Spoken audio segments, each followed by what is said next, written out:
ಶ್ರೀಗುರುಭ್ಯೋ ನಮಃ. ಶಾಂತಾಕಾರಂ ಭುಜಗಶಯನಂ ಪದ್ಮನಾಭಂ ಸುರೇಶಂ ವಿಶ್ವಾಧಾರಂ ಗಗನಸದೃಶಂ ಮೇಘವರ್ಣಂ ಶುಭಾಂಗಂ ಲಕ್ಷ್ಮೀಕಾಂತಂ ಕಮಲನಯನೈ ಯೋಗಿಭಿರ್ಧ್ಯಾನಗಮ್ಯಂ ವಂದೇ ವಿಷ್ಣುಂ ಭವಭಯಹರಂ ಸರ್ವಲೋಕೈಕನಾಥಂ. ನಿಮ್ಮೆಲ್ಲರ ಹೃದಯದಲ್ಲಿ ಅನುಗ್ರಹಪೂರ್ವಕವಾಗಿ ಕುಳಿತಿರ್ತಕ್ಕಂತಹ ಸಮಸ್ತ ಗುರು ಪರಂಪರೆಗೆ, ಸಮಸ್ತ ಋಷಿ ಪರಂಪರೆಗೆ ಪ್ರತ್ಯೇಕವಾದ ವಂದನೆಗಳನ್ನು ಸಲ್ಲಿಸ್ತಾ, ಪರಮ ಭಾಗವತರನ್ನು ಕೊಂಡಾಡುವುದು ಪ್ರತಿದಿನವೂ ಎಂಬ ಶೀರ್ಷಿಕೆಯಲ್ಲಿ ನಾವು ಋಷಿ ಮುನಿಗಳ ಋಷಿಕೆಯರ ಆತ್ಮೋದ್ಧಾರದ ಚರಿತ್ರೆಯನ್ನು ಕೇಳ್ತಾ ಬರ್ತಾ ಇದ್ದೇವೆ. ಇವತ್ತಿನ ದಿನ ನಾವು ಪ್ರಾರಂಭ ಮಾಡುವುದಕ್ಕೆ ಮುಂಚೆ ತತ್ವಾಭಿಮಾನಿ ದೇವತೆಗಳಿಗೆ ಇಂದು ನಾವು 100 ಸಂಚಿಕೆಗಳನ್ನು ಅಂದರೆ 100 ದಿನಗಳಲ್ಲಿ ನಾವು ಹರಿಕಥಾಮೃತ ಸಾರದ ಆ ಗುಣಚಿಂತನೆಯನ್ನು ಮಾಡ್ತಾ ಬರ್ತಾ ಇದ್ವಿ. ಆದರೆ ಋಷಿ ಪರಮ ಭಾಗವತರನ್ನು ಕೊಂಡಾಡುವುದು ಪ್ರತಿದಿನವೂ ಎನ್ನುವ ಜಗನ್ನಾಥದಾಸರ ಮಾತನ್ನು ನಾವು 100 ದಿನಗಳ ಕಾಲ ಕೇಳಿದ್ದೇವೆ. ಅಂದರೆ ಶ್ರವಣಿಯರು ನಮ್ಮ ಹೆಗಲಿನಲ್ಲಿ ಕೂತಿರ್ತಾರೆ, ಅಲ್ಲಿ ಅವರು ಬರೆದುಕೊಂಡಿರ್ತಾರೆ. ನಾವು ಪ್ರಾಮಾಣಿಕವಾಗಿ ನಮಗೆ ಏನು ಆ ಒಂದು ಏನು ನಮಗೆ ಅರ್ಥವಾಗಿದೆಯೋ ಅರ್ಥವಾಗಿಲ್ವೋ ಅಂತೂ ನಾವಂತೂ ಈ ಕ್ಯೂನಲ್ಲಿ ಹೋಗ್ತಾ ಇರ್ತೀವಿ ನೋಡಿ. ನಾವು ಎಲ್ಲಿ ಹೋಗ್ತಾ ಇದ್ದೀವಿ ಕಣ್ಣು ಮುಚ್ಕೊಂಡು ಹೋದರೂ ಶ್ರೀನಿವಾಸನ ಮುಂದೆ ಆ ಕ್ಯೂನಲ್ಲಿ ನಿಂತು ಬಿಟ್ಟರೆ ಸಾಕು, ಕರೆದುಕೊಂಡು ಹೋಗ್ತಾರೆ. ಹಾಗೆ ನಮಗೆ ಗೊತ್ತಿದ್ದೋ ಗೊತ್ತಿಲ್ಲದೆಯೋ ತತ್ವಾಭಿಮಾನಿ ದೇವತೆಗಳು ಈ ದೇಹಾಖ್ಯ ರಥವನ್ನು ಎಳೆದುಕೊಂಡು ಇಲ್ಲಿಯವರೆಗೆ ತಂದು ನಿಲ್ಲಿಸಿದ್ದಾರೆ. ಅಂದರೆ ಅವರಿಗೆ ನಾವು ವಂದನೆಗಳನ್ನು ಮಾಡಿ ಮುಂದುವರಿಯೋಣ. ಇಲ್ಲಿ ನಾವು ಮಹಾಭಾರತದಲ್ಲಿ ಬರ್ತಕ್ಕಂಥ ಎಲ್ಲರಿಗೂ ಗೊತ್ತಿರೋದು ಒಂದೇ ಪದ್ಯ, ಅಂದರೆ ಒಂದೇ ಶ್ಲೋಕ. ನಾವು ನಮಸ್ತು ತಾತ್ವಿಕಾ ದೇವಾಹ ವಿಷ್ಣು ಭಕ್ತಿ ಪರಾಯಣಾಹ ಧರ್ಮ ಮಾರ್ಗೇ ಪ್ರೇರಯಂತೋ ಭವಂತಃ ಸರ್ವಯೇವಹಿ ಅಂತ ಒಂದೇ ಒಂದು ಸಾಮಾನ್ಯ ಪ್ರಚಲಿತವಾಗಿರೋದು. ಆದರೆ ಅದರ ಹಿಂದೆ 2 ಪದ್ಯಗಳನ್ನು ನಾವು ಕಲಿಯಲೇಬೇಕಾದಂತಹ ಒಂದು ಶ್ಲೋಕಗಳು. ಇದು ಮಹಾಭಾರತದ ಸಭಾಪರ್ವದ 72ನೇ ಅಧ್ಯಾಯದಲ್ಲಿ ಬರ್ತಕ್ಕಂಥದ್ದು. ವೇದವ್ಯಾಸರ ಮಾತು, ಭಗವಂತನ ಮಾತನ್ನು ನಾನು ಮೊನ್ನೆನೇ ಹೇಳಿದೆ. ಸತ್ಯಕಾಮರ ಒಂದು ಜಾಬಾಲಿ ಸತ್ಯಕಾಮರ ಒಂದು ಚಿಂತನೆಯನ್ನು ಮಾಡುವಾಗ ಸತ್ಯನಿಷ್ಠೆಯನ್ನು ನಾವು ಅಳವಡಿಸಿಕೊಳ್ಳಬೇಕು ಅಂತ ಆಸೆ ಆಗ್ತಾ ಇರುತ್ತೆ. ಆದರೆ ಆ ಸತ್ಯವನ್ನು ಹೇಳುವಂಥ ಧೈರ್ಯ ಅಂದರೆ ಯಥಾರ್ಥ ಜ್ಞಾನವೇ ಇಲ್ಲ. ಇನ್ನು ಸತ್ಯವನ್ನು ಹೇಗೆ ಹೇಳೋದು, ಆ ಸತ್ಯನಿಷ್ಠೆಯನ್ನು ಹೇಗೆ ಅಳವಡಿಸಿಕೊಳ್ಳೋದು ಅಂದರೆ ಅದಕ್ಕೆ ಜ್ಞಾನಿಗಳು ಉಪಾಯ ತೋರಿಸ್ತಾರೆ. ಅಪರೋಕ್ಷ ಜ್ಞಾನಿಗಳು ಭಗವಂತ ವಾಯುದೇವರು ಏನೇನು ಹೇಳಿರ್ತಾರೋ ಅದನ್ನು ಪುನರುಚ್ಚಾರಣೆ ಮಾಡ್ತಾ ಬಾರಪ್ಪ. ಆ ಮಾಡ್ತಾ ಮಾಡ್ತಾ ಮಾಡ್ತಾ ಸತ್ಯನಿಷ್ಠೆ ನಿನ್ನಲ್ಲಿ ಅಂಕುರವಾಗತ್ತೆ ಅಂತ ಹೇಳ್ತಾರೆ. ಹಾಗಾಗಿ ಆ ತತ್ವಾಭಿಮಾನಿ ದೇವತೆಗಳನ್ನು ನಮಗೆ ಅವರು ಜೀವನದಲ್ಲಿ 2 ರೀತಿಯ ಕಾರ್ಯವನ್ನು, ಸೋಲನ್ನು ತಂದು ಕೊಡ್ತಾ ಇದ್ದಾರೆ, ಜಯವನ್ನು ತಂದು ಕೊಡ್ತಾ ಇದ್ದಾರೆ. ಸೋಲಿನಲ್ಲೂ ತತ್ವಾಭಿಮಾನಿ ದೇವತೆಗಳನ್ನು ಸ್ಮರಣೆ ಮಾಡಬೇಕು, ಜಯದಲ್ಲೂ ತತ್ವಾಭಿಮಾನಿ ದೇವತೆಗಳನ್ನು ಸ್ಮರಣೆ ಮಾಡಿ ಆ 2ನ್ನು ಕೂಡಿಸಿಕೊಂಡು ಸಮಾನವಾಗಿ ಬರೋದಕ್ಕಾಗಿ ಇನ್ನೊಂದು ಸ್ಮರಣೆ. ಈ ರೀತಿ 3 ಶ್ಲೋಕಗಳಲ್ಲಿ ವೇದವ್ಯಾಸರು ನಮಗೆ ಹೇಳಿಕೊಟ್ಟಿದ್ದಾರೆ.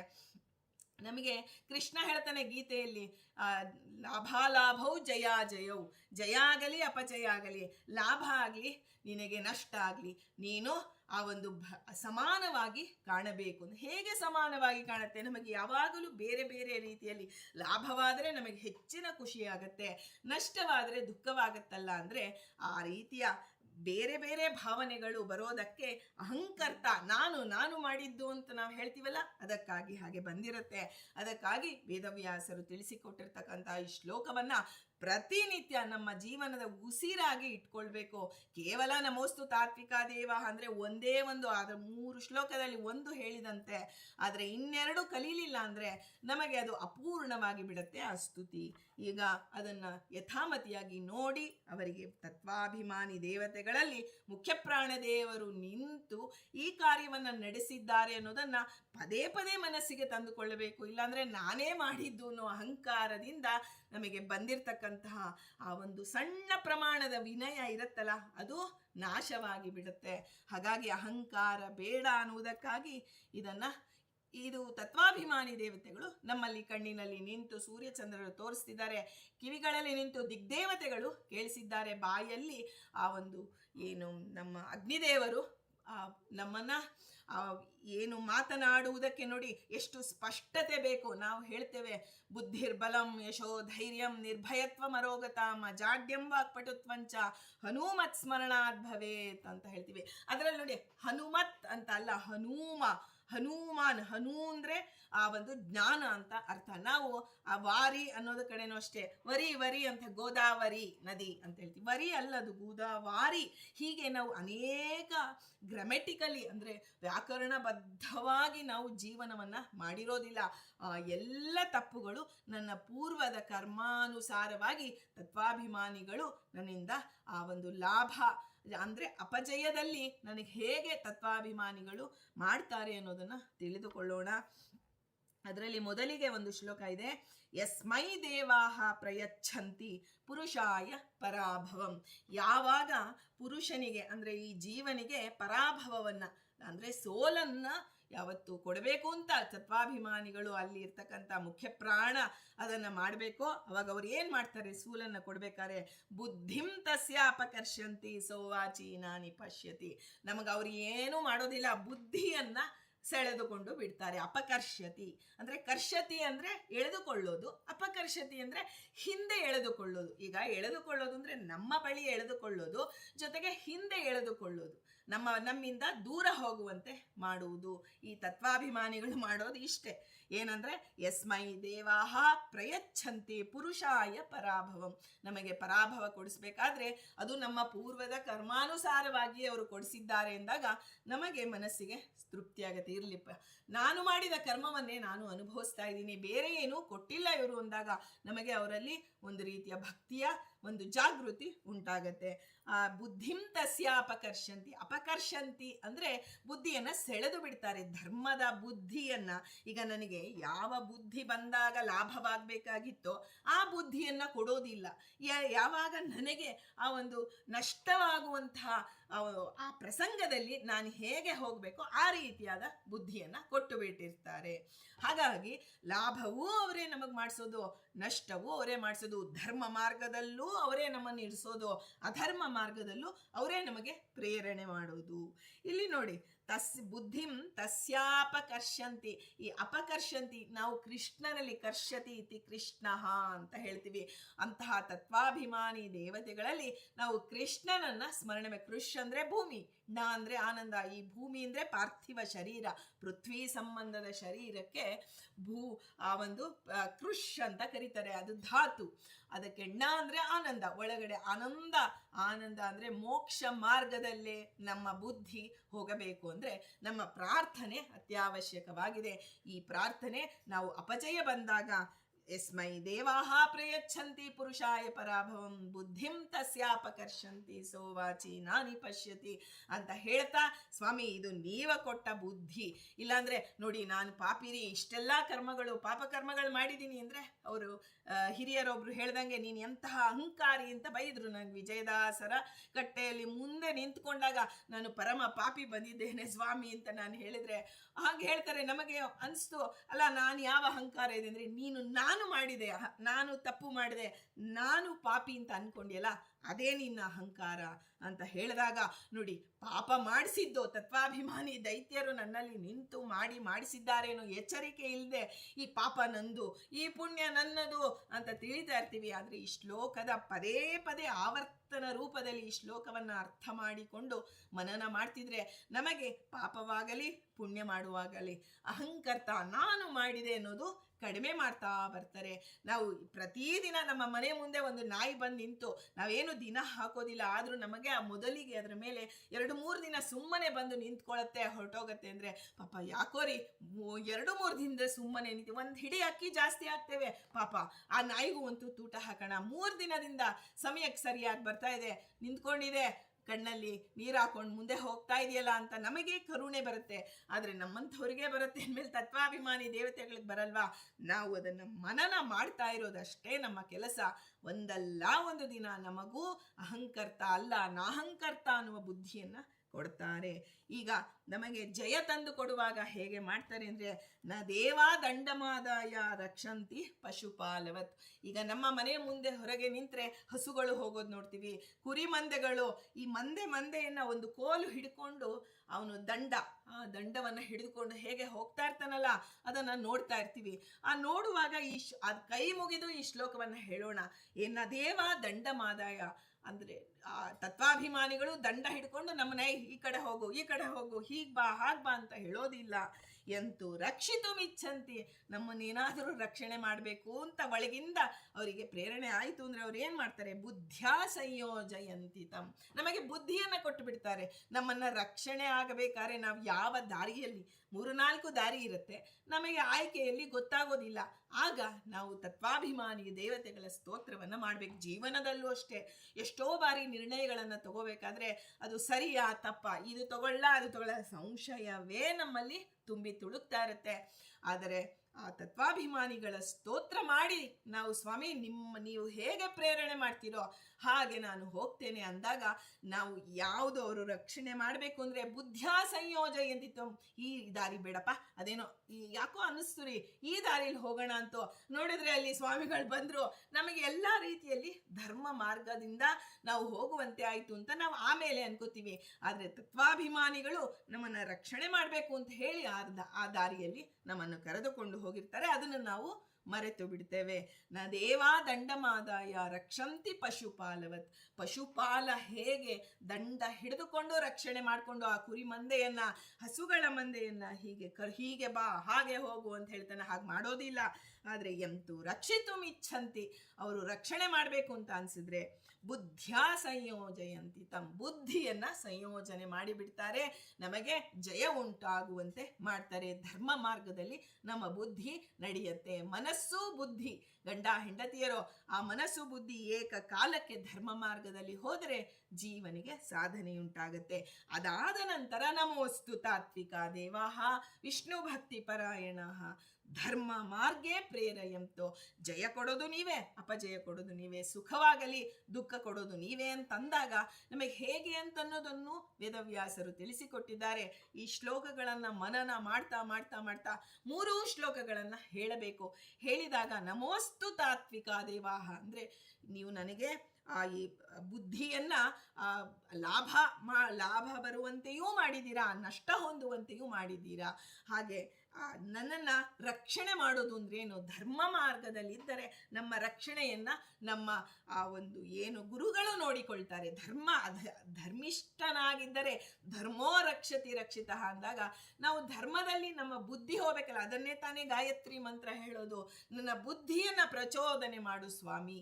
ಸೂರ್ಯಾಂತರ್ಗತ ನಾರಾಯಣ ದೇವರನ್ನ ಪ್ರಾರ್ಥನೆ ಮಾಡ್ತಾರಲ್ವಾ, ಆ ರೀತಿ ಗಾಯತ್ರಿ ಮಂತ್ರದ ಅರ್ಥವೆಲ್ಲವನ್ನ ಸಾಮಾನ್ಯ ಸ್ತ್ರೀಯರು, ಆಬಾಲ ವೃದ್ಧರು ಎಲ್ಲರೂ ಪಠಿಸಬಹುದಾದಂತಹ ಈ ಮಂತ್ರಗಳನ್ನು ಎಲ್ಲ ಅಷ್ಟೇ ವೀರ್ಯವತ್ತರವಾಗಿದೆ.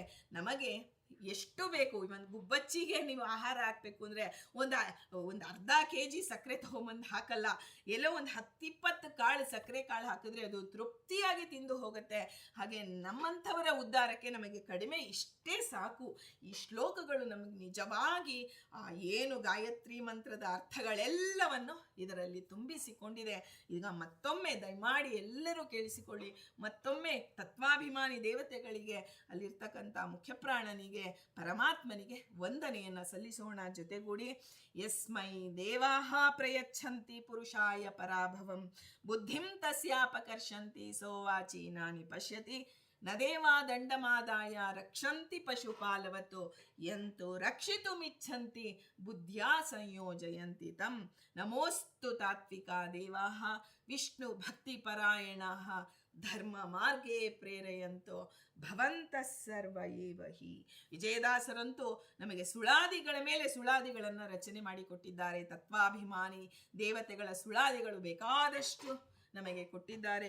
ಜೊತೆಗೆ ಅಷ್ಟು ದೊಡ್ಡದು ಓದಕ್ಕಾಗಿಲ್ಲ ಅಂದರೆ ಈ 3 ಶ್ಲೋಕಗಳನ್ನಾದರೂ ದಿನನಿತ್ಯ ನಮ್ಮಲ್ಲೇ ಇರ್ತಕ್ಕಂಥ ತತ್ವಾಭಿಮಾನಿ ದೇವತೆಗಳನ್ನು ನಾವು ಭಕ್ತಿಯಿಂದ ವಂದನೆ ಮಾಡಿ, ನಾವು ಹೊರಗಡೆ ಬೇಕಾದಷ್ಟು ನಮಸ್ಕಾರ ಮಾಡೋದನ್ನು ಕಲ್ತಿರ್ತೀವಿ, ಆದರೆ ಒಳಗೆ ಇರ್ತಕ್ಕಂಥ ತತ್ವಾಭಿಮಾನಿ ದೇವತೆಗಳಿಗೆ ನಾವು ಒಂದು ದಿನವಾದರೂ ಅವರು ಇದ್ದಾರೆ ಎನ್ನುವಂಥ ಪರಿವೇ ಇಲ್ಲದೆ ನಮ್ಮ ಜೀವನ ನಡೆದಿರುತ್ತೆ. ಇದೆಲ್ಲವನ್ನ ಈ ಎಚ್ಚರಿಕೆ ತಂದು ಕೊಡೋದು ಜ್ಞಾನಿಗಳು, ಋಷಿ ಮುನಿಗಳು. ಅವರ ಆತ್ಮೋದ್ಧಾರದ ಚರಿತ್ರೆಯನ್ನು ಕೇಳ್ತಾ ಕೇಳ್ತಾ ಕೇಳ್ತಾ ಅವರು ತತ್ವಾಭಿಮಾನಿ ದೇವತೆಗಳಲ್ಲಿ ಪ್ರಾರ್ಥನೆ ಮಾಡಿದ್ದಾರೆ. ಅದಕ್ಕಾಗಿ ನಮಗೆ ಇವತ್ತು ತತ್ವಾಭಿಮಾನಿ ದೇವತೆಗಳ ಸ್ತೋತ್ರವನ್ನ ಎಲ್ಲರೂ ಜೊತೆಗೂಡಿ ಮಾಡುವಂತಹ ಸೌಭಾಗ್ಯ ನಮಗೆ ಕೊಟ್ಟಿದ್ದಾರೆ ಅಂತ ತಿಳಿತಾ, ನಾವು ಋಷಿ ಮುನಿಗಳ ಚಿಂತನೆಯಲ್ಲಿ ನಿನ್ನೆ ನಾವು ಶುಕಾಚಾರ್ಯರ ಬಗ್ಗೆ ತಿಳಿದ್ವಿ. ಇವತ್ತಿನ ದಿನ ನಾವು ಆ ಶುಕಾಚಾರ್ಯರ ಒಂದು ಚಿಂತನೆಯನ್ನು ಮಾಡಿ ಇವತ್ತಿನ ದಿನ ಜೈಗೀಷವ್ಯ ಮುನಿಗಳ ಬಗ್ಗೆ ಯಥಾಮತಿಯಾಗಿ ತಿಳಿಯೋಣ. ಜೈಗೀಷವ್ಯರು ನಾವು ಹರಿಕಥಾಮೃತ ಸಾರದಲ್ಲಿ ನೋಡ್ತೇವೆ. ಕೊನೆಯಲ್ಲಿ ರುದ್ರದೇವರ ಸ್ತೋತ್ರ ಬರುವಾಗ ಜೈಗೀಷವ್ಯ ಸಂತೈಸು ಅಂತ ಹೇಳಿ ಬರುತ್ತೆ. ಜಗನ್ನಾಥದಾಸರು ಹೇಳಿದ್ದಾರೆ, ಜೈಗೀಷವ್ಯರು ಪುರಾಣ ಪ್ರಸಿದ್ಧರಾದಂತಹ ಋಷಿಗಳು. ಹಲವು ಕಡೆಯಲ್ಲಿ ಅಂದರೆ ಎಷ್ಟೋ ಪುರಾಣಗಳಲ್ಲಿ ಇವರ ಮಹಿಮೆ ವರ್ಣಿತವಾಗಿದೆ. ಸೋಮನನ್ನ ವೃದ್ಧಿಗೊಳಿಸುವ ಸಲುವಾಗಿ ನಾವು ನಿನ್ನೆ ಇನ್ನು ಕೇಳಿದ್ದೇವೆ ಈ ಕಥೆಯನ್ನ. ಸೋಮಪರೆಂಬ ಪಿತೃಗಳು ಸೃಷ್ಟಿಸಿದ್ದಾರೆ. ಆಗ ಅವರೆಲ್ಲರೂ ವಿರಾಜ ಪ್ರಜಾಪತಿಯ ಸಂತಾನವಾದ್ದರಿಂದ ವೈರಾಜರು ಅಂತ ಹೇಳಿ ಕರೀತಾರೆ. ಇವರ ಮಾನಸಂ ಪುತ್ರಿ ಮೇನಾ ಅಂತ ಹೇಳಿ ಅವಳು ಹಿಮವಂತನನ್ನ ವರಿಸ್ತಾಳೆ. ಹಿಮವಂತ ಮತ್ತು ಮೇನೆಯರಲ್ಲಿ ಹುಟ್ಟಿದವರು ಅಪರ್ಣ, ಏಕಪರ್ಣ ಮತ್ತು ಏಕಪಾಟಲ ಅಂತ ಹೇಳಿ 3 ಕನ್ಯೆಯರು. ಏಕಪರ್ಣೆ ಅವಳು ಒಂದೇ ಒಂದು ಎಲೆಯನ್ನ ತಿಂದು ತಪಸ್ಸು ಮಾಡ್ತಾ ಇದ್ಲು. ಏಕಪಾಟಲೇನು ಒಂದು ಪಾಟಲ ಪುಷ್ಪವನ್ನ ತಿಂದು ಅವಳು ತಪಸ್ಸು ಮಾಡ್ತಿದ್ಲು. ಅಪರ್ಣೆಯಂತೂ ನಿರಾಹಾರವಾಗಿ ಮಾಡಿ ಮಹದೇವನನ್ನ ಕೈ ಹಿಡಿತಾಳೆ. ಇಲ್ಲಿ ಏಕಪರ್ಣೆ ಅಸಿತ ದೇವಲರನ್ನ ನಿನ್ನೆ ನಾವು ಕೇಳಿದ್ವಿ. ಏಕಪರ್ಣೆ ಅಸಿತ ದೇವಲರನ್ನ ಕೈ ಹಿಡಿದ್ಲು. ಏಕಪಾಟಲೆ ಜೈಗೀಷವ್ಯರ ಪತ್ನಿಯಾದಳು. ಅಂದ್ರೆ ಜೈಗೀಷವ್ಯರು ಹಿಮವಂತನ ಅಳಿಯನಾದರು. ಮಹಾದೇವನು ಆ ಮಹಾದೇವನಿಗೆ ಸಮನಾಗಿದರು ಅಂತಂದ್ರೆ ಆ ಮಹಾದೇವನ ಅವತಾರವೇ ಜೈಗೀಷವ್ಯರು ಅಂತ ಹೇಳಿ ಬರುತ್ತೆ. ದೇವಿ ಭಾಗವತ ಅಂತ ಒಂದಿದೆ. ಅದರ ವಿವರಣೆಯಲ್ಲಿ ಭೃಗು ಋಷಿಗಳಿಗೆ ಬ್ರಹ್ಮದೇವರು ಸರಸ್ವತಿ ಕವಚವನ್ನು ಉಪದೇಶ ಮಾಡ್ತಾರೆ. ಆ ಕವಚವನ್ನು ಭಕ್ತಿಯಿಂದ ಪಠಿಸಿದಂತಹ ಅನೇಕ ಮಹರ್ಷಿಗಳ ಹೆಸರನ್ನು ಹೇಳ್ತಾ ಹೋಗ್ತಾರಲ್ಲಿ. ಆಗ ಅದರಲ್ಲಿ ವಾಲ್ಮೀಕಿ ಋಷಿಗಳಿಗೆ ಅವರು ಎಷ್ಟು ಚೆನ್ನಾಗಿ ಆ ಶ್ಲೋಕಗಳನ್ನು, ರಾಮಾಯಣ ಶ್ಲೋಕಗಳನ್ನು ಧರಿಸೋದಕ್ಕೆ ಆ ಒಂದು ಸರಸ್ವತಿ ಕವಚದ ಪಾರಾಯಣ ಅವರಿಗೆ ಅನುಗ್ರಹ ಆಯಿತು. ಬೃಹಸ್ಪತಿಗೆ ಬುದ್ಧಿಶಕ್ತಿಯನ್ನು ತಂದುಕೊಡ್ತು. ಸ್ವಯಂಭೂ ಮನುವಿಗೆ ಸರ್ವ ಪೂಜ್ಯತ್ವವನ್ನು ತಂದುಕೊಡ್ತು. ಇಂತಹ ಸ್ತೋತ್ರ ವೇದವ್ಯಾಸರು ಸಹಿತ ವೇದ ವಿಭಾಗ ಮಾಡುವಾಗ ಜಗತ್ತಿಗೆ ಇದನ್ನು ಕೊಟ್ಟಿದ್ದಾರೆ. ಕಣಾದ, ಗೌತಮ, ಕಣ್ವ, ಪಾಣಿನಿ, ಶಕಟಾಯನ, ಕಾತ್ಯಾಯನ ಇವರೆಲ್ಲ ಗ್ರಂಥ ರಚನೆಗೆ ಮುನ್ನ ಈ ಸ್ತೋತ್ರವನ್ನು, ಸರಸ್ವತಿ ಕವಚವನ್ನು ಪಠಿಸಿದ್ರು. ಹಾಗೆಯೇ ಜೈಗೀಷವ್ಯರು ಈ ಒಂದು ಸರಸ್ವತಿ ಕವಚದ ಪ್ರಚಾರಕರು ಎಂದು ದೇವಿ ಭಾಗವತ ಹೇಳ್ತಾ ಇದೆ. ಹೀಗೆ ಮಹಾಭಾರತದಲ್ಲಂತೂ ಸಭಾಪರ್ವದಲ್ಲಿ ನಾರದರು ಧರ್ಮರಾಜನಿಗೆ ದಿವ್ಯ ಲೋಕಗಳು, ಎಷ್ಟು ಲೋಕಗಳಿದೆ ಅಲ್ಲಿರ್ತಕ್ಕಂತಹ ಸಭೆಗಳ ವರ್ಣನೆಯನ್ನು ಮಾಡ್ತಾ ಬಂದರು. ಅದರಲ್ಲಿ ಬ್ರಹ್ಮಸಭೆಯ ವರ್ಣನೆಯನ್ನು ಮಾಡ್ತಾರೆ. ನಾನು ಹಿಂದೆನೇ ಹೇಳಿದ್ದೆ, ಯಮಸಭೆ, ಇಂದ್ರ ಸಭೆ, ಆಮೇಲೆ ಬ್ರಹ್ಮಸಭೆ, ಈ 3 ಸಭೆ ಪ್ರಸಿದ್ಧವಾದದ್ದು ಅಂತ ಹೇಳಿ ನಾರದರು ಈ ಒಂದು ಸಭಾ ವರ್ಣನೆ, ಬ್ರಹ್ಮಸಭೆಯ ವರ್ಣನೆ ಮಾಡುತ್ತೆ. ನಾನು ಬ್ರಹ್ಮಸಭೆಗೆ ಹೋಗಬೇಕು ಅಂತ ಹೇಳಿ ಸೂರ್ಯನಲ್ಲಿ ನಾರದರು ಕೇಳ್ತಾರೆ. ಆಗ ಒಂದು ಸೂರ್ಯ ಹೇಳ್ತಾನೆ, 1000 ವರ್ಷ ಅನನ್ಯ ಚಿತ್ತರಾಗಿ ಬ್ರಹ್ಮೋಪಾಸನೆಯನ್ನು ಮಾಡಿದವರು ಮಾತ್ರವೇ ಬ್ರಹ್ಮಸಭೆಗೆ ಆ ಒಂದು ಪ್ರವೇಶ ಮಾಡಬಹುದು ಅಂದಾಗ ಸಪ್ತ ಋಷಿಗಳೇ ಮೊದಲಾದವರು ಬ್ರಹ್ಮಸಭೆಯಲ್ಲಿ ಇದ್ದಾರೆ. ಅದರಲ್ಲಿ ಜೈಗೀಷವ್ಯರು ಬ್ರಹ್ಮಸಭೆಯಲ್ಲಿ ಜೈಗೀಷವ್ಯರು ಇದ್ದಾರೆ ಎಂದಾಗ ಅವರ ಒಂದು ಸಾಧಕ ಮಟ್ಟ ಎಷ್ಟಿರಬಹುದು ಅನ್ನೋದು ನಮ್ಮ ಊಹೆಗೂ ನಿಲುಕದ್ದು. ಹೀಗೆ ಎಂತಹ ಒಂದು ಆಚಾರವುಳ್ಳವನು ಶಾಶ್ವತವಾಗಿ ಬ್ರಹ್ಮಲೋಕವನ್ನು ಹೊಂದುತ್ತಾನೆ ಅಂತ ಯುಧಿಷ್ಠಿರ ಭೀಷ್ಮಾಚಾರ್ಯರನ್ನು ಕೇಳಿದಾಗ ಭೀಷ್ಮಾಚಾರ್ಯ ಹೇಳ್ತಾರೆ, ಹಿಂದೆ ನೋಡಪ್ಪ, ಜೈಗೀಷವ್ಯರಿಗೂ ಅಸಿತ ದೇವಲರಿಗೂ ಒಂದು ಸಂವಾದ ನಡೀತು, ಅದನ್ನು ನಾನು ಹೇಳ್ತೇನೆ ಕೇಳು. ಒಂದು ದಿನ ಅಸಿತ ದೇವಲರು ಜೈಗೀಷವ್ಯರನ್ನು ಕೇಳ್ತಾರೆ, ನಿನ್ನನ್ನು ಯಾರಾದರೂ ಪುರಸ್ಕಾರ ಮಾಡಿದರೆ ನಿನಗೆ ಸಂತೋಷ ಇಲ್ಲ, ಆದರೆ ನಿಂದಿಸಿದರೆ ನೀನು ಕುಪಿತನೂ ಆಗೋದಿಲ್ವಲ್ಲಪ್ಪ, ನಿನ್ನ ಈ ಬುದ್ಧಿಗೆ ಯಾವುದು ಆಶ್ರಯ ಸ್ಥಾನ ಅಂತ ಕೇಳಿದಾಗ ಜೈಗೀಷವ್ಯರು 19 ಶ್ಲೋಕಗಳಲ್ಲಿ ಪರಮ ಶ್ರೇಷ್ಠವಾದಂಥ ಒಂದು ಉತ್ತಮ ವ್ರತದ ವಿಧಾನವನ್ನು ವಿವರಣೆ ಕೊಟ್ಟಿದ್ದಾರೆ. ಹೀಗೆ ಅದು ಯಾವುದು ನಾವು ಮಾಡ್ತೇವೆ ಆ ವ್ರತ ಅನ್ನೋದು ನಮ್ಮ ಮನಸ್ಸಿಗೆ ಬರಬಾರದು. ಯಾಕೆಂದರೆ ನಾವು ಅದಕ್ಕೆಲ್ಲ ಯೋಗ್ಯರೇ ಅಲ್ಲ. ನಾವಿನ್ನೂ ಗುರುಗಳ ಅನುಗ್ರಹವನ್ನೇ ಪಡೆದಿಲ್ಲ. ನಾವೆಲ್ಲ ಇನ್ನು LKG ಪಾಠ ಇರೋದು. ನಾನು ಈಗಲೇ PhDಗೆ ಹೋಗ್ತೀನಿ ಅಂದರೆ ಸಾಧ್ಯ ಇಲ್ಲ. ಸರಿಯಾಗಿ ಚಾನಲೈಸ್ ಆಗೇ ನಾವು ಹೋಗಬೇಕೇ ಹೊರತು ಇಲ್ಲಿ ಅಡ್ಡದಾರಿ ಅನ್ನೋದು ಒಂದು ಅಧ್ಯಾತ್ಮದಲ್ಲಿ ಇಲ್ಲವೇ ಇಲ್ಲ. ಹಿಂದೆ ಆ ಬಲರಾಮ ತೀರ್ಥಯಾತ್ರೆಯ ವಿವರಗಳನ್ನು ಹೇಳುವಂತಹ ಸಂದರ್ಭದಲ್ಲಿ ಆದಿತೀರ್ಥವಂತ ಒಂದು ಕ್ಷೇತ್ರದ ಮಹಿಮೆಯನ್ನು ಹೇಳ್ತಾನೆ. ಅಲ್ಲಿ ಅಸಿತದೇವಲ ಋಷಿಗಳು ಆದಿತೀರ್ಥವೆಂಬ ಕ್ಷೇತ್ರದ ಮಹಿಮೆಯನ್ನು ಹೇಳುವಾಗ ಅಸಿತದೇವಲರೆಂಬ ಋಷಿಯಲ್ಲಿ ವಾಸವಾಗಿದ್ರಪ್ಪ. ಒಂದು ದಿನ ಜೈಗೀಷವ್ಯರು ಅಲ್ಲಿ ಆ ಅಸಿತದೇವಲರ ಮನೆಗೆ ಬಂದಿದ್ದಾರೆ. ಸದಾ ಕಾಲವೂ ಅಸಿತದೇವಲರು ಏಕಾಗ್ರ ಚಿತ್ತರಾಗಿ ತಪೋನಿರತರಾಗಿರ್ತಿದ್ರು. ಅವರಲ್ಲಿ ಬಹಳ ಯೋಗ ಸಿದ್ಧಿಗಳು ಇತ್ತು. ಆಗ ಅಲ್ಲಿ ತಮ್ಮ ಆಶ್ರಮದಲ್ಲೇ ಯೋಗ ನಿರತರಾದಂತಹ ಜೈಗೀಷವ್ಯರು ಬಂದದ್ದನ್ನು ನೋಡಿ ಆ ಗೃಹಸ್ಥರು ಅಸಿತದೇವಲರು ಜೈಗೀಷವ್ಯರನ್ನ ನೋಡ್ತಾರೆ. ಸ್ವಾಮಿ, ಜೈಗೀಷವ್ಯರು ಸನ್ಯಾಸ ಧರ್ಮವನ್ನ ಪರಿಪಾಲನೆ ಮಾಡ್ತಿರ್ತಾರೆ. ಆಗ ಜೈಗೀಷವ್ಯರನ್ನ ಆ ಗೃಹಸ್ಥ ಧರ್ಮ ಅವರಿಗೆ ಅಡ್ಡಿ ಬರ್ತಿತ್ತು. ಅಂದ್ರೆ ಯೋಗ ಪರಾಯಣರಾಗಬೇಕಂದ್ರೆ ಗೃಹಸ್ಥರಿಗೆ ಬೇರೆ ಧರ್ಮ, ಸನ್ಯಾಸಿಗಳ ಧರ್ಮವನ್ನ ಗೃಹಸ್ಥ ಆಚರಣೆ ಮಾಡಬಾರದು. ಹಾಗಾಗಿ ಅವರನ್ನು ನೋಡ್ತಾ ಇದ್ರು. ಎಂತಹ ಯೋಗ ಸಾಧನೆಯಲ್ಲಿ ತೊಡಗಿದ್ದಾರೆ ಜೈಗೀಷವ್ಯರು. ಆದರೆ ಭಿಕ್ಷಕ್ಕಾಗಿ ಪ್ರತಿದಿನ ಅಸಿತದೇವಲರ ಮನೆಗೆ, ಅಸಿತದೇವಲರು ಸಾಮಾನ್ಯರಲ್ಲ. ಭಗವದ್ಗೀತೆಯಲ್ಲಿ ಶ್ರೀಕೃಷ್ಣನೇ ದೇವಲರನ್ನ ಆ ಒಂದು ಇದರಲ್ಲಿ ವಿವರವಾಗಿ ಅವರ ಹೆಸರನ್ನ ಕೃಷ್ಣ ತಗೊಂಡಿದ್ದಾನೆ ಅಂದರೆ ಅವರ ಸಾಧನೆ ಏನು ಕಡಿಮೆ ಅಲ್ಲ. ಹೀಗೆ ಅನೇಕ ವರ್ಷಗಳು ಜೈಗೀಷವ್ಯರು ಅಸಿತದೇವಲರ ಮನೆಗೆ ಭಿಕ್ಷಕ್ಕಾಗಿ ಬಂದಿದ್ದಾರೆ. ಆದರೆ ಒಂದು ದಿನವೂ ಒಂದು ಮಾತನ್ನು ಅಸಿತದೇವಲರ ಜೊತೆ ಆಡಿಲ್ಲ. ಆಗ ಈ ವಿಷಯವನ್ನು ಯೋಚನೆ ಮಾಡ್ತಾ ಕೂತಿದ್ರು. ಒಂದು ದಿನ ಅಸಿತದೇವಲರು ಒಂದು ಕಲಶವನ್ನು ತೆಗೆದುಕೊಂಡು ನೀರನ್ನು ತರಬೇಕು ಅಂತ ಹೇಳಿ ಸಮುದ್ರದ ಕಡೆಗೆ ಇವರು ಯೋಗ ಪರಾಯಣರೇ ಸೂಕ್ಷ್ಮವಾಗಿ ಮಾಡಿಕೊಂಡು ಸಮುದ್ರದ ಕಡೆಗೆ ಹೋಗ್ತಾ ಇದ್ರೆ, ಸಮುದ್ರ ತೀರಕ್ಕೆ ಹೋದಾಗ ತಮಗಿಂತ ಮೊದಲು ಜೈಗೀಷವ್ಯರು ಅಲ್ಲಿ ಬಂದಿದ್ದನ್ನ ಆ ಅಸಿತದೇವಲರು ನೋಡ್ತಾರೆ. ಆದರೆ ತಾವು ಇನ್ನೂ ಹೊರಟಾಗ ಆಶ್ರಮದಲ್ಲೇ ಇದ್ರು ಜೈಗೀಷವ್ಯರು. ಅದು ಹೇಗೆ ನಾನು ಬರುವುದಕ್ಕಿಂತ ಮುಂಚೆ ಬಂದಿದ್ದಾರೆ ಎಂದಾಗ ಆಕಾಶ ಮಾರ್ಗದಲ್ಲಿ ಅವರು ನನಗಿಂತ ಹೇಗೆ ವೇಗವಾಗಿ ಬಂದು ಸ್ನಾನವನ್ನು ಮಾಡಿ ಎಲ್ಲ ಆನ್ನಿಕಗಳನ್ನು ಮುಗಿಸಿದ್ದಾರೆ ಅಂತ ಹೇಳಿ ಯೋಚನೆ ಆಗತ್ತೆ ಅವರಿಗೆ. ಆದರೆ ಅದೇ ಚಿಂತೆಯಲ್ಲಿ ಅವರು ಸ್ನಾನಾದಿಗಳನ್ನು ಮಾಡ್ತಾರೆ. ಅವರು ಮತ್ತೆ ಆಕಾಶ ಮಾರ್ಗದಲ್ಲಿ ಮನೆಗೆ ಬಂದಾಗ ಅಲ್ಲಿ ಸುಖಾಸೀನರಾಗಿ ಕುಳಿದಿರ್ತಕ್ಕಂಥ ಜೈಗೀಷವ್ಯರನ್ನ ನೋಡ್ತಾರೆ ಅಸಿತದೇವಲರು. ಅಪ್ಪ, ನಾನಿನ್ನೂ ಅಲ್ಲೇ ಇದ್ದೆ, ನಾನಿದ್ದಾಗ ಅವ್ರು ಇನ್ನೂ ಅಲ್ಲಿ ಮಾಡ್ತಿದ್ರು, ಅಷ್ಟರೊಳಗೆ ಹೇಗೆ ಬಂದರು?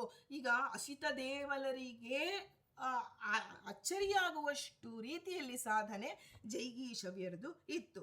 ಆಗ ಅವರು ಕಾಷ್ಠ ಮೌನದಿಂದ ಅವತ್ತಿನ ದಿನ ಭಿಕ್ಷಾವನ್ನ ಸ್ವೀಕಾರ ಮಾಡಿದರೆ. ಕಾಷ್ಠ ಅಂತಂದ್ರೆ ಇಂಗಿತದಿಂದಲೂ ಅಭಿಪ್ರಾಯವನ್ನ ತಿಳಿಸಬಾರದು. ಅಂದ್ರೆ ಈಗ ನಾವು ಮೌನವ್ರತ ಅಂತ ಮಾಡ್ತೇವೆ, ಅಲ್ಲಿ ನೋಡಿದ ತಕ್ಷಣ ಕೈ ಕತ್ತು ಹೀಗಾಡಿಸ್ತೇವೆ.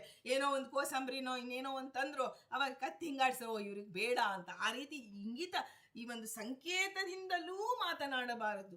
ಆ ಸಂಕೇತದಿಂದಲೂ ಮಾತನಾಡದೆ ಕಾಷ್ಟದಂತೆ ಒಂದು ಕಟ್ಟಿಗೆಯಂತೆ ತನ್ನ ದೇಹವನ್ನ ಮನಸ್ಸನ್ನ ಮಾಡಿಕೊಂಡು ಆಚರಣೆ ಮಾಡುವುದಕ್ಕೆ ಮೌನವ್ರತ. ಮೌನ ಅಂದ್ರೆ ಕೇವಲ ಮಾತನಾಡದೇ ಇರೋದು ಮೌನ ಅಲ್ಲ. ಕಾಷ್ಟ ಮೌನ ವ್ರತ ಬದರಿಯಲ್ಲಿ ಶ್ರೀಮದಾಚಾರ್ಯರು 48 ದಿನ ಕಾಷ್ಟ ಮೌನ ವ್ರತವನ್ನ ಮಾಡಿದ್ದಾರೆ. ಅದು ಅವರಿಗೆ ಮಾತ್ರ ಸೀಮಿತ. ನಮ್ಮಂಥವರಿಗೆ ಮೌನ ವ್ರತವೇ ಆಗೋದಿಲ್ಲ. ಬಾಯಿಂದ ಒಂದು ಪಕ್ಷ ನಾವು ಅದನ್ನು ತಡೆ ಹಿಡಿದ್ರು ಮನಸ್ಸು ಮಾತನಾಡೇ ಬಿಟ್ಟಿರುತ್ತೆ. ಅದನ್ನು ಮೌನವ್ರತ ಅಂತ ಹೇಳೋದಿಲ್ಲ. ಈಗ ಜೈಗೀಷವ್ಯರು ಅವರ ಯೋಗ ಪ್ರಭಾವವನ್ನು ಕೊಂಡು ಅಸಿತದೇವಲರು ಚಕಿತರಾಗ್ತಾರೆ. ಇನ್ನೇನು ಅಸಿತದೇವಲರು ಹೋಗಿ ಜೈಗೀಷವ್ಯರನ್ನ ಮಾತನಾಡಿಸಬೇಕು ಅಂದಾಗ ಅವರು ಕಣ್ಮರೆಯಾಗಿ ಬಿಟ್ರು. ಈಗ ಮತ್ತೆ ಇವರಿಗೆ ಚಿಂತೆ ಆಯಿತು, ನನ್ನ ಎದುರುಗೆ ಇದ್ರು, ನಾನು ಇನ್ನೇನು ಮಾತನಾಡಿಸ್ಬೇಕು ಅಂದಾಗ ಅವ್ರು ಎಲ್ಲಿ ಹೋದ್ರು ಅಂತ ಹೇಳಿ ಆ ಒಂದು ಅಂತರಿಕ್ಷದಲ್ಲಿ ಪ್ರಯಾಣ ಮಾಡ್ತಾರೆ. ಸಿದ್ಧರ ಲೋಕವನ್ನ ಪ್ರವೇಶ ಮಾಡ್ತಾರೆ. ಆ ಸಿದ್ಧರಲ್ಲಿ ಕೆಲವರು ಸಿದ್ಧರನ್ನ ನೋಡಿ, ಸಿದ್ಧರಿಗಾಗಿ ಒಂದು ಲೋಕವನ್ನು ಇಟ್ಟಿದ್ದಾನೆ ದೇವ. ಅಲ್ಲಿ ಜೈಗೀಷವ್ಯರನ್ನ ಆ ಸಿದ್ಧರೆಲ್ಲರೂ ಅರ್ಚನೆ ಮಾಡ್ತಾ ಇದ್ರು. ಆಗ ಅಲ್ಲಿಗೆ ಹೋಗಿ ಮತ್ತೆ ಜೈಗೀಶವ್ಯರನ್ನ ಮಾತನಾಡಿಸಬೇಕು ಅಂತ ಹೋಗ್ತಾರೆ. ಅವರು ಆ ಕ್ಷಣದಲ್ಲಿ ಸ್ವರ್ಗಲೋಕದ ಕಡೆಗೆ ಹೊರಟು ಬಿಡ್ತಾರೆ. ಅಸಿತ ದೇವಲರು ಮತ್ತೆ ಅವರನ್ನ ಹಿಂಬಾಲಿಸ್ತಾರೆ. ಆಗ ಪಿತೃಲೋಕ, ಯಮಲೋಕ ಎಲ್ಲವನ್ನ ಹಾದು ಒಂದು ಏಕಾಂತದಲ್ಲಿ ಯಜ್ಞ ಮಾಡುವವರಿಗೆ ಪ್ರಾಪ್ತವಾಗುವಂತಹ ಒಂದು ಸೋಮಲೋಕ ಅಂತ ಇದೆ. ಆ ಸೋಮಲೋಕವನ್ನು ದಾಟಿ ಎಲ್ಲ ಮುಂದೆ ಮುಂದೆ ಮುಂದೆ ಹೋಗ್ತಾ ಇದ್ದಾರೆ ಜೈಗೀಶವ್ಯರು. ಅಸಿತ ದೇವಲರು ಅವರನ್ನ ಹಿಂಬಾಲಿಸ್ತಾ ಇದ್ದಾರೆ. ಆದರೆ ಆ ಚಾತುರ್ಮಾಸ ದರ್ಶಪೂರ್ಣ ಮಾಸ ಯಜ್ಞಗಳನ್ನು ಮಾಡುವಂತಹ ತಪೋನಿಷ್ಠರಿಗೆ ಮಾತ್ರ ದೊರೆಯುವಂತಹ ಅಗ್ನಿಷ್ಟೋಮ ಕ್ರತುಗಳನ್ನು ಮಾಡುವವರ ಲೋಕದಲ್ಲಿ ಜೈಗೀಶವ್ಯರು ಸರಾಗವಾಗಿ ಸಂಚಾರ ಮಾಡ್ತಿದ್ರು. ಅಂದರೆ ಆ ಲೋಕದಲ್ಲೂ ಜೈಗೀಶವ್ಯರು ಪೂಜೆಯನ್ನು ಸ್ವೀಕರಿಸ್ತಿದ್ರು. ಮುಂದೆ ಮಹಾಯಾಗಗಳಾದಂಥ ವಾಜಪೇಯ, ರಾಜಸೂಯ, ಅಶ್ವಮೇಧ ಆಚರಿಸಿದವರಂತಹ ಅಂತಹ ಯಾಗಗಳನ್ನು ಆಚರಣೆ ಮಾಡಿದರೆ ಅವರಿಗಾಗಿ ಒಂದು ಲೋಕವನ್ನು ಸೃಷ್ಟಿ ಮಾಡಿದ್ದಾನೆ ದೇವ. ಅಂತಹ ಒಂದು ಲೋಕದಲ್ಲೂ ಜೈಗೀಶವರಿಗೆ ಇದೆಲ್ಲವನ್ನ ನೋಡ್ತಾ ಮುಂದೆ ಮೈತ್ರಾವರುಣ, ಆದಿತ್ಯ ಲೋಕ, ಏಕಾದಶ ರುದ್ರರು, ಅಷ್ಟವಸುಗಳು, ಬೃಹಸ್ಪತಿ ಎಲ್ಲರ ಸ್ಥಾನವನ್ನು ಅಂದರೆ ಅವರೆಲ್ಲರನ್ನ ಅತಿಕ್ರಮಿಸಿ ಜೈಗೀಶವ್ಯರು ಗೋಲೋಕಕ್ಕೆ ಹೋಗ್ತಾರೆ. ಆಗ ಪತಿವ್ರತೆಯರ ಪುಣ್ಯಲೋಕದಲ್ಲೂ ಸಹಿತ ಪತಿವ್ರತೆಯರಿಗೆ ಒಂದು ಪುಣ್ಯ ಲೋಕವಿದೆ. ಅಂಥ ಲೋಕದಲ್ಲೂ ಜೈಗೀಶವ್ಯರನ್ನ ಅವರನ್ನ ಸೇವೆ ಮಾಡ್ತಾ ಇರೋದನ್ನ ಅಸಿತ ದೇವಲರು ನೋಡ್ತಾರೆ. ಅಲ್ಲಿಂದ ಮುಂದೆ ಗೋಲೋಕದಿಂದ ಮುಂದೆ ಅಸಿತ ದೇವಲರಿಗೆ ಅವರನ್ನ ಹಿಂಬಾಲಿಸೋದಕ್ಕೆ ಆಗೋದಿಲ್ಲ. ಈಗ ನಾವು ಇದನ್ನ ಸ್ಮರಣೆ ಮಾಡ್ಕೋಬೇಕು. ಸತ್ಯತೀರ್ಥರು ಶ್ರೀಮದಾಚಾರ್ಯರು ದೊಡ್ಡಬದರಿಗೆ ಹೊರಟಿದ್ದಾರೆ. ಆದರೆ ಗುರುಗಳ ವಿರಹವನ್ನ ತಡೆಯಲಾರದೆ ನಾನೂ ಗುರುಗಳನ್ನ ಹಿಂಬಾಲಿಸ್ತೇನೆ, ಅದು ಹಿಂಬಾಲಿಸಬಹುದು, ಆದರೆ ಅವರ ಜೊತೆಗೆ ಹೆಜ್ಜೆ ಹಾಕೋದು ಸಾಧ್ಯವೇ ಇಲ್ಲ. ಬೆಟ್ಟದಲ್ಲಿ ಒಂದೊಂದು ಹೆಜ್ಜೆಯನ್ನು ಇಟ್ಟು ಶ್ರೀಮದಾಚಾರ್ಯರು ಮುಂದೆ ಮುಂದೆ ಮುಂದೆ ಹೋಗ್ತಿದ್ರೆ ಸತ್ಯತೀರ್ಥರು ಎದುರು ಬಿಟ್ಕೊಂಡು ಓಡಿ ಹೋಗ್ತಾರೆ, ಸಾಧ್ಯವೇ ಇಲ್ಲ. ಆಗ ಶಿಷ್ಯನ ಮೇಲೆ ಅಂತಃಕರಣದಿಂದ ಹಿಂತಿರುಗಿ ನೋಡ್ತಾರೆ ಒಮ್ಮೆ ಶ್ರೀಮದಾಚಾರ್ಯರು. ಆಗ ಹೀಗೆ ವಾಯುದೇವರು ಹೀಗೆ ಕೈಯನ್ನ ಹೀಗೆ ಮಾಡ್ತಾರೆ, ಸೀದಾ ಬಂದು ಅನಂತ ಮಠದಲ್ಲಿ ಕುಳಿತು ಬಿಡ್ತಾರೆ ಸತ್ಯತೀರ್ಥರು. ಇಂಥ ಇದನ್ನ ನಾವು ಇಲ್ಲಿ ನೆನಪಿಸಿಕೊಳ್ಳಬಹುದು. ಹಾಗೆ ಅಸಿತ ದೇವಲರು ಜೈಗೀಶವ್ಯರನ್ನ ಹಿಂಬಾಲಿಸ್ಕೊಂಡು ಹೋಗ್ತಾರೆ. ಗೋಲೋಕದಿಂದ ಮುಂದೆ ಹೋಗೋದಕ್ಕೆ ಆಗೋದಿಲ್ಲ. ಆಗ ತುಂಬ ಚಿಂತೆ ಆಗುತ್ತೆ. ಸ್ವಾಮಿ ಜೈಗೀಶವ್ಯರನ್ನ ಎಲ್ಲಿ ಕಾಣಬಹುದು ಅಂತ ಹೇಳಿ ಸಿದ್ಧರ ಲೋಕಕ್ಕೆ ಬಂದು ಜೈಗೀಶವ್ಯರು ಎಲ್ಲಿ ಹೋದರು ಅಂತ ಕೇಳಿದಾಗ ಅವರು ಬ್ರಹ್ಮಲೋಕದ ಬ್ರಹ್ಮಸಭೆಯನ್ನ ಪ್ರವೇಶ ಮಾಡಿದ್ದಾರೆ ಅಂದಾಗ ತಾವು ಬ್ರಹ್ಮಲೋಕವನ್ನ ಪ್ರವೇಶ ಮಾಡಬೇಕು ಅಂತ ಅಸಿತ ದೇವಲರು ಪ್ರಯತ್ನ ಪಡ್ತಾರೆ. ಸಾಧ್ಯವಾಗೋದಿಲ್ಲ, ಕೆಳಗೆ ಬಿದ್ದು ಬಿಟ್ರು. ಆಗ ಜೈಗೀಶವ್ಯರ ಪ್ರಭಾವವನ್ನ ಅಂದರೆ ಅವರ ಸಾಧನೆಯನ್ನ, ಅಷ್ಟು ಸಿದ್ಧಿಯನ್ನ ನೀನು ಪಡೆಯದೆ ಬ್ರಹ್ಮಲೋಕವನ್ನ ನೀನು ಪ್ರವೇಶಿಸಲಾರೆ ಎಂದಾಗ ನಿರಾಶರಾದಂಥ ಅಸಿತ ದೇವಲರು ತಾವು ಹಿಂದೆ ಹೇಗೆ ಎಷ್ಟು ಲೋಕಗಳನ್ನು ಹಾಯ್ದು ಹೋಗಿದ್ರೋ ಆಗ ಮತ್ತೆ ಅದೇ ಲೋಕಗಳನ್ನು ದಾಟ್ತಾ ಮುಂದೆ ಬಂದರು. ಆದರೆ ಅಸಿತ ದೇವಲರಿಗೆ ಅನ್ನಿಸ್ತು, ನಮ್ಮ ಸಾಧನೆಗೆ ತಕ್ಕಂತೆ ಭಗವಂತ ನಮ್ಮಿಂದ ಆ ಒಂದು ನಮ್ಮ ಯೋಗ್ಯತೆಗೆ ತಕ್ಕಂತೆ ಸಾಧನೆ ಮಾಡಿಸ್ತಾನೆ, ಸಾಧನೆಗೆ ತಕ್ಕಂತೆ ನಮ್ಮ ನಡಿಗೆ ಇರತ್ತೆ ಅಂತ ಹೇಳಿ ಅವರು ಮತ್ತೆ ಸಮಾಧಾನ ಮಾಡಿಕೊಂಡು ಅಸಿತ ದೇವಲರು ಒಳಗೆ ಪ್ರವೇಶ ಮಾಡ್ತಾರೆ. ಅಲ್ಲಿ ನೋಡ್ತಾರೆ, ಅಲ್ಲಿ ಜೈಗೀಶವ್ಯರು ಕೂತಿರ್ತಾರೆ. ಇಷ್ಟೆಲ್ಲ ಹಿಂದೆ ಬಾಲಿಸಿಕೊಂಡು ಹೋಗಿದ್ದಾರೆ, ಸಿಕ್ಕಿಲ್ಲ.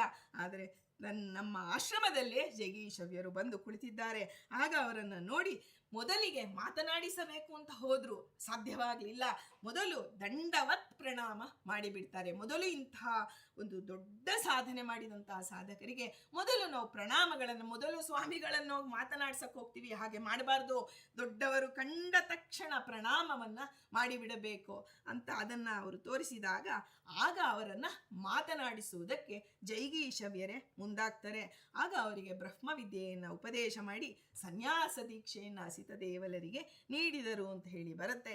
ಹೀಗೆ ಬೃಹಸ್ಪತಿಯೇ ಮುಂತಾದಂತಹ ದೇವತೆಗಳು, ತಪಸ್ವಿಗಳು ಎಲ್ಲರೂ ಕೂಡಿ ತಪಸ್ಸಿದ್ಧಿಯನ್ನ, ಜೈಗೀಶವ್ಯರ ತಪಸ್ಸಿದ್ಧಿಯನ್ನ ಪ್ರಶಂಸೆ ಮಾಡ್ತಾರೆ.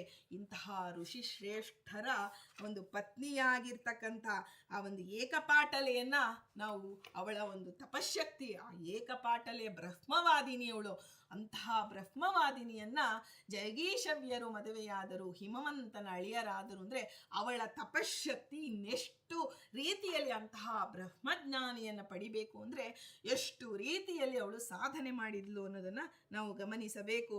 ಹೀಗೆ ಜೈಗೀಶವ್ಯರು ನಾರದರು ಹೇಳ್ತಾರೆ, ಎಲ್ಲಿ ಸ್ವರ್ಗದಲ್ಲಿ ಒಮ್ಮೆ ಎಲ್ಲರೂ ಬೃಹಸ್ಪತಿ ಮೊದಲಾದ ಎಲ್ಲ ದೇವತೆಗಳು ಹೇಳ್ತಾರೆ, ಜೈಗೀಷವ್ಯರು ಮಹಾತಪಸ್ವಿಗಳು. ಸ್ವರ್ಗದಲ್ಲಿ ಜೈಗೀಷವ್ಯರ ಬಗ್ಗೆ ಮಾತನಾಡ್ತಾ ಇರ್ತಾರೆ. ಆಗ ಆ ಸೀತಾದೇವಲರು ಹೇಳ್ತಾರೆ, ಇದು ನನ್ನ ಸ್ವಂತ ಅನುಭವ, ಜೈಗೀಷವ್ಯರು ಅತ್ಯಂತ ತಪಶಕ್ತಿಯನ್ನು ಹೊಂದಿದ್ದಾರೆ ಅಂತ ಹೇಳಿದಾಗ ಸಹಜವಾಗಿ ಜೈಗೀಷವ್ಯರಿಗೆ ಶ್ರೇಷ್ಠತೆ ಜ್ಯೇಷ್ಠತೆ ಬಂದಿದೆ ಅಂತ ಹೇಳಿ ಅಸೀತದೇವಲರು ಹೇಳ್ತಾರೆ. ಅದರಿಂದ ಎಲ್ಲರೂ ಒಕ್ಕೊರಲಿನಿಂದ ಇದನ್ನ ಸ್ವೀಕಾರ ಮಾಡ್ತಾರೆ.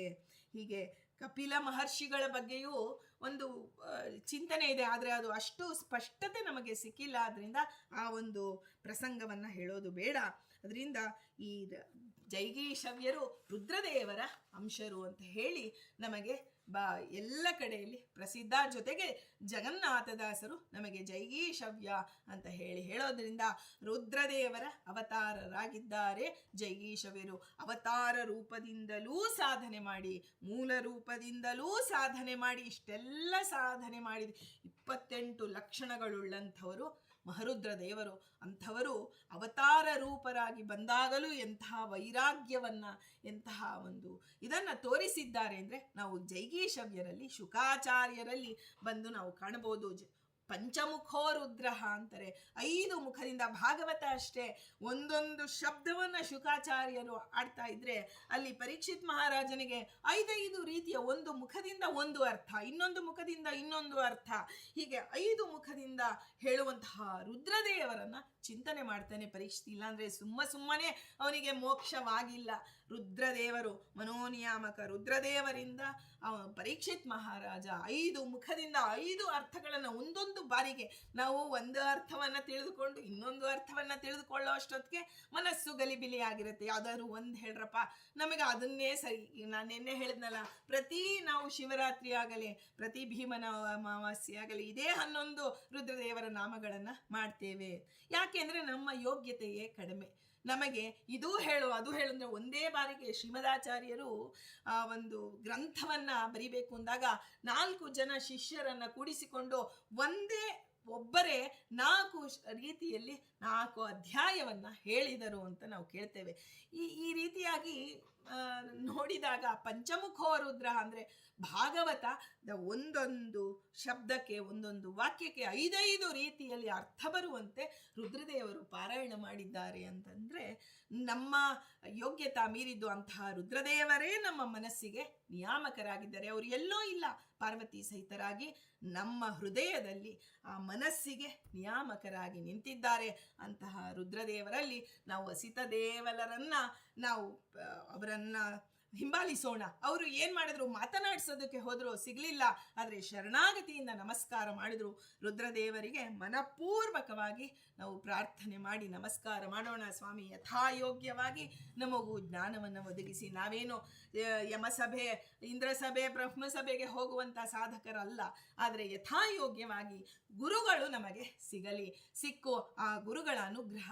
ನೀವು ಹೇಗೆ ಅಸಿತದೇವಲರ ಮೇಲೆ ಆ ಜೈಗೀಶಿ ಎಷ್ಟೆಷ್ಟು ಲೋಕಗಳನ್ನು ದಾಟಿ ಅವರಿಗೆ ಪ್ರಾಕ್ಟಿಕಲ್ ಆಗಿ ಪ್ರಾಯೋಗಿಕವಾಗಿ ಜೈಗೀಷವ್ಯರು ತೋರಿಸಿಕೊಟ್ಟರೋ, ಹಾಗೆ ಗುರುಗಳು ನಮಗೆ ಪ್ರಾಯೋಗಿಕವಾಗಿ ಅನುಸಂಧಾನಗಳನ್ನು ಹೆಜ್ಜೆ ಹೆಜ್ಜೆಗೂ ಬಂದು ನಮ್ಮ ಒಳಗೆ ನಿಂತು ತಿಳಿಸುವಂತೆ ನಮಗೆ ಅನುಗ್ರಹ ಮಾಡಿ ಅಂತ ಹೇಳ್ತಾ, ಜೈಗೀಷವ್ಯ ಋಷಿಗಳ ಅಂತರ್ಗತ, ಮುಖ್ಯ ಪ್ರಾಣಾಂತರ್ಗತ ಶ್ರೀ ಕೃಷ್ಣನಲ್ಲಿ, ಜಗದ್ಗುರುವಾದಂತಹ ಕೃಷ್ಣನಲ್ಲಿ ನಮ್ಮ ಪ್ರಾರ್ಥನೆ ಏನು ಅಂದರೆ, ಸರ್ವಂ ಶ್ರೀ ಹರಿಮಯಂ. ಅದು ಲಾಭವಾಗಲಿ ನಷ್ಟವಾಗಲಿ, ಜಯವಾಗಲಿ ಅಪಜಯವಾಗಲಿ, ಎಲ್ಲವೂ ಭಗವಂತ ತತ್ವಾಭಿಮಾನಿಗಳಲ್ಲಿ ನಿಂತು ನೀನೇ ಇದನ್ನು ಮಾಡಿಸ್ತೀಯ ಅನ್ನುವಂತಹ, ಏನು ಬೇಡುವುದಿಲ್ಲ ನಿನ್ನ ಕುಯೋನಿಗಳು ಬರಲಂಜೆಲ ಕುಮೀ ಪ್ರಾಣಪತಿ ತತ್ವೇಶರಿಂದೊಡಗೂಡಿ ಗುಣ ಕಾರ್ಯ ತಾನೇ ಮಾಡುವನೆಂಬ ಈ ಸುಜ್ಞಾನವನ್ನೇ ಕರುಣಿಸುವುದೆಮಗೆ ಮಹಾನುಭಾವ.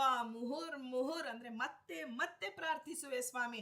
ಒಂದು ಸಲ ಪ್ರಾರ್ಥನೆ ಮಾಡಿದರೆ ಸಾಲದೆ, ಏನಪ್ಪ ಒಂದು ಸಲ ಹೇಳಿದ್ರೆ ನಮ್ಮ ಮಕ್ಕಳೇ ಹೇಳ್ತಿರ್ತಾರೆ, ಅದೇನು 20 ಸಲ ಹೇಳ್ತಿರ್ತೀಯ ಅಂತ. ಆದರೆ ದೇವತೆಗಳ ಮುಂದೆ ನಾವು ಪ್ರತಿ ಸಲಿಯೂ ಪ್ರಾರ್ಥನೆ ಮಾಡಬೇಕಂತೆ. ಪ್ರಾರ್ಥನೆಯಲ್ಲಿ ವೀರ್ಯವತ್ತರವಾಗಿರಬೇಕು ನಮ್ಮ ಪ್ರಾರ್ಥನೆ. ಕಾಲ ಕೂಡಿ ಬಂದಾಗ ನಮ್ಮ ಮಾತಿನಲ್ಲಿ ಆ ಒಂದು ಅನುಸಂಧಾನಗಳು ತುಂಬಿರಬೇಕು. ನಾವು ಕೇವಲ ಶಬ್ದಗಳಿಂದ ಹೇಳೋದಲ್ಲ, ನಮ್ಮ ಮನಸ್ಸಿನಲ್ಲಿ ಕಣ್ಣು ಮುಚ್ಚಿ ಮಹರುದ್ರ ದೇವರು ಮನಸ್ಸು ಎಲ್ಲಿದೆ, ನಾವು ಮೊದಲು ಮನಸ್ಸು ಎಲ್ಲಿದೆ ಅಂತ ತಿಳಿದುಕೊಳ್ಳೋಣ. ನಾಭಿ ಮತ್ತು ಹೃದಯದ ಮಧ್ಯೆ ಮನಸ್ಸು ಇದೆ. ಇಂತಹ ಮನಸ್ಸು ಆಕಾಶ ತತ್ವದಿಂದ ಚಿತ್ತ ನಮಗೆ ಒಂದು ವಾದಿರಾಜರು ಪಂಚೀಕರಣದಲ್ಲಿ ಇದನ್ನೆಲ್ಲ ತಿಳಿಸಿಕೊಡ್ತಾರೆ. ಯಾವ್ಯಾವ ಇಂದ್ರಿಯ ಯಾವ್ಯಾವ ಆ ಪಂಚಭೂತಗಳ ಮಿಶ್ರಣದಿಂದ ಉಂಟಾಗಿದೆ ಅನ್ನೋದನ್ನು ತಿಳಿಸಿಕೊಟ್ಟಂತಹ ಮಹಾನುಭಾವರು ವಾದಿರಾಜರು. ಹಾಗಾಗಿ ಮನಸ್ಸನ್ನು ಆ ನಿಯಮನ ಮಾಡ್ತಿರ್ತಕ್ಕಂಥ ಆ ಒಂದು ಮಹರುದ್ರ ದೇವರ ಅಂತರ್ಗತರಾಗಿ ಮುಖ್ಯ ಪ್ರಾಣಾಂತರನಾಗಿ ಶ್ರೀಕೃಷ್ಣನಲ್ಲಿ ಪ್ರಾರ್ಥನೆ ಮಾಡೋಣ. ಶ್ರೀಕೃಷ್ಣಾರ್ಪಣಮಸ್ತು.